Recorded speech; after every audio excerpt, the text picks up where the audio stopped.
बात हम यहाँ पर दालों की करेंगे, जहाँ पर लगातार भावों में तो बढ़त बनती ही नजर आई है और जैसे मिनिस्ट्री भी कह रही है कि अभी भी दालें एक ऐसा सेगमेंट है जो अभी भी रेड जोन में है। लेकिन कंसर्न्स यहाँ पर ओनली इंडिया में मौसम और प्रोडक्टिविटी के हिसाब से नहीं है, अंतर्राष्ट्रीय बाजारों से जिस तरह से दालों में इंपोर्ट है और कंसर्न्स हैं, दिक्कतें वहाँ से भी हैं। इस पर करेंगे चर्चा। हमारे साथ हैं हनी बी के दीपक पारेख। दीपक नमस्कार, बहुत शुक्रिया साथ जुड़ने के लिए। लास्ट ईयर हम बात कर रहे थे जब मोजाम्बिक में वो कंसर्न्स थी तुअर के इंपोर्ट को लेकर, कुछ बहुत शायद सॉल्व हुई सरकार के इंटरवेंशन की वजह से, और अब फिर से हमने वो मसला वापस आता हुआ देखा है। ओनली थिंग इज कि इस बार ये मसला और बड़ा हो चुका है। नहीं, बिल्कुल ठीक कह रहे हैं मनीषा जी, मुझको बुलाने के लिए थैंक्स अ लॉट। पिछली बार भी आपने ही ब्रेक किया था ये स्टोरी मोजाम्बिक वाली, इस बार वापस elephant is back in the room. Challenge ये है कि पिछली बार जो कुछ हुआ, कुछ हमारे ट्रेडर्स ने पैसे देके अपना माल वहाँ से छुड़ा दिया था। उससे जो एंटी इंडिया एक्टिविटी करने वाले कुछ लोग हैं, अलॉन्ग विद वहाँ की जो लोकल प्रोविंस की गवर्नमेंट है, उनके साथ मिलके उनको लगा कि इस बार थोड़ा सा दायरा बड़ा करते हैं। सो अब सिर्फ मोजाम्बिक का पिजन पी या तुअर ही नहीं, वो अब मलावी का तुअर, काजू और चना, इन सब में भी उन्होंने हफ्ता वसूली चालू कर दी है। That is a right word. So last time हमारी गवर्नमेंट ने काफ़ी अच्छा रोल प्ले किया था कुछ हद तक इसको सॉल्व करने के, लेकिन ये इशू रह गया था। इस बार हाईएस्ट ऑफिस ने इसकी कॉग्निजेंस ली है और मुझे लगता है अब आगे जाते हुए इस इशू का once and for all solution पक्का आ जाएगा। मुझे याद है जब ये मोजाम्बिक में लास्ट टाइम ये कंसर्न्स हुई थी दीपक जी, तो काफ़ी सारे ट्रेडर्स ने कहा था कि अब उनके साथ काम नहीं करेंगे क्योंकि बहुत रिस्की है। तो उन लोगों ने तो यहाँ पर काम करना शायद ऑलमोस्ट ना के बराबर कर दिया है। आप कहेंगे ये अब दूसरा सेक्टर है, सेगमेंट है जो काम कर रहा था? नहीं, इसमें अब सामने बिकॉज यहाँ के ट्रेडर ने थोड़ा सा बैकफुट ले लिया है, तो उन्होंने खुद के इन हाउस ट्रेडर्स क्रिएट कर लिए हैं। सो अब वो माल अपने ही कुछ गिने चुने ट्रेडर्स को हिंदुस्तान में भेज रहे हैं, जिससे वो माल को यहाँ पे काटा जा सके। और जो बाकी जो कोई भी, क्योंकि आप देखिए जब तुअर में तेजी आती है तो नए ऐसे प्लेयर्स भी आते हैं जिनको पुरानी हिस्ट्री नहीं मालूम होती है और अपने हाथ जलाने के लिए पहुंच जाते हैं। तो ऐसे कुछ ट्रेडर्स ने वहाँ पे ट्रेड चालू किया और उनको लगा अच्छा मौका, कोई और नहीं खरीद रहा, हम खरीद लेते हैं। अब उनके साथ भी वही हो रहा है जो पुराने कुछ ट्रेडर्स के साथ हो हुआ चुका है। एब्सोल्युटली। तो अगर हम इम्पैक्ट की अब इसके ऊपर बात करें तो ऑफ कोर्स अवेलेबिलिटी पे तो इम्पैक्ट है ही, प्राइसिंग पे भी शायद है, और इसीलिए शायद हम देख रहे हैं कि कंसर्न दोनों तरफ से है।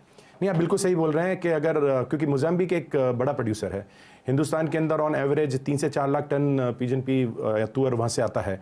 अब इस अगर सिनेरियो में अगर ये नहीं आता है या कम आता है या महंगा आता है, क्योंकि ये $100 पर टन जो दिए जा रहे हैं रिश्वत के तौर पे, वो एंड में इम्पैक्ट तो हमारे कंज्यूमर को करेगा क्योंकि उन्हीं को वो पैसा देना है। सो मुझे लगता है कि इसके अंदर थोड़ा सा प्राइस बढ़ सकती है, बोथ क्योंकि ना अवेलेबिलिटी कम होगी और एट द सेम टाइम अगर पैसा ज़्यादा देना पड़ेगा। पर मुझे इतना कॉन्फिडेंस है कि भारत की सरकार इस इशू को सॉल्व करके इस बार ये न्यूसेंस नहीं होने देगी। तो गवर्नमेंट टू गवर्नमेंट जैसे हम देखते हैं कि काफ़ी सारी कॉन्वर्सेशंस यहाँ पर आता हुआ, ट्रेडर्स यहाँ पर बात कर चुके हैं। आपको लगता है कि जैसे आपने कहा हायर ऑफिसर्स को अब यहाँ पर एक कॉन्क्रीट स्टेप डिसीजन लेना होगा, और जिस तरह के रिलेशंस और जिस तरह के ट्रेड एग्रीमेंट्स इंडिया ने इतनी सारी कंट्रीज़ के साथ किए हुए हैं इंक्लूडिंग मालावी, क्या वो कहीं बीच में नहीं आते? नहीं, इसके अंदर ऐसा है कि मलावी का तो बेचारे की कोई गलती नहीं है, वो तो अपना माल भेज रहा है। ये मोजाम्बिक में जो भी हो रहा है, सो मुझे लगता है कि मोजाम्बिक को एक सिग्नल तो देना चाहिए कि हमारा जो एमओई है, राइट, वो अगर हम कैंसिल कराएंगे तो उसके अंदर, क्योंकि तुअर हमारा अलावा कोई खाता नहीं है, तो मोजाम्बिक को भी ये चीज़ समझ में आएगी कि अगर इनकेस नेक्स्ट ईयर जब हमारी क्रॉप अच्छी होने लग जाएगी, उसके बाद अगर हम इस एमओयू को हम अगर एंटरटेन नहीं करेंगे तो शायद जो आज वो $1000 पर टन की बात कर रहे हैं, शायद कोई $200 पर टन भी उनको नहीं देगा। तो ये एक सिग्नल जाएगा। दूसरा, मुझे लगता है कि this is clear mall practices हैं और इसके अंदर WTO को भी अप्रोच किया जा सकता है। और थर्ड, जैसे आप जो बताया कि हम गवर्नमेंट टू गवर्नमेंट भी डील कर सकते हैं कि हम हिंदुस्तान ये 2 लाख टन जो खरीदना है मोजाम्बिक से, वो हम गवर्नमेंट टू गवर्नमेंट ही खरीदेंगे, हम कोई प्राइवेट प्लेयर को उसके अंदर एंटरटेन नहीं करेंगे। अगर इस तरह कुछ स्टेप अगर गवर्नमेंट लेती है, मुझे लगता है उनका थॉट प्रोसेस भी है सब स्टेप लेने का, तो ये मसला बिल्कुल जरूर सॉल्व हो सकता है। ओके, सो एक फाइनल सवाल, अब यहाँ से नेक्स्ट स्टेप्स क्या हैं और आपको क्या लगता है कितना प्राइस इंपैक्ट ऑलरेडी हम इसका फैक्टर इन कर चुके हैं? नहीं, इसका प्राइस इंपैक्ट फैक्टर इन नहीं हुआ है क्योंकि सब अपबीट थे कि माल इस बार आएगा। अभी जैसे जैसे, क्योंकि ना अगस्त के अंदर सबसे ज़्यादा माल आता है, सो इन्होंने मलावी का जो माल जो जनरली जुलाई एंड को आता है उसमें ही अगर ये करने लग गए हैं, तो ये प्रिटी श्योर है कि मोजाम्बिक के माल के अंदर भी ऐसा करेंगे।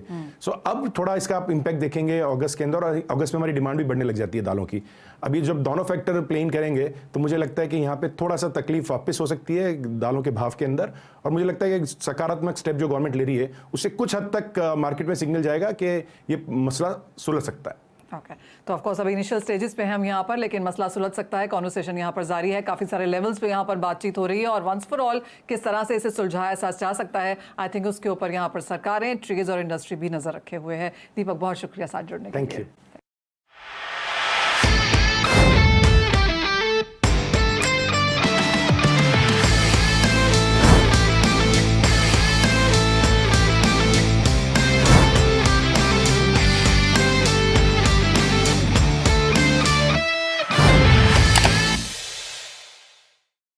बता दें कि मनी कंट्रोल पर दिए गए विचार एक्सपर्ट्स के अपने निजी विचार होते हैं। वेबसाइट या मैनेजमेंट इसके लिए उत्तरदायी नहीं है। यूजर्स को मनी कंट्रोल की सलाह है कि कोई भी निवेश निर्णय लेने से पहले सर्टिफाइड एक्सपर्ट की सलाह लें।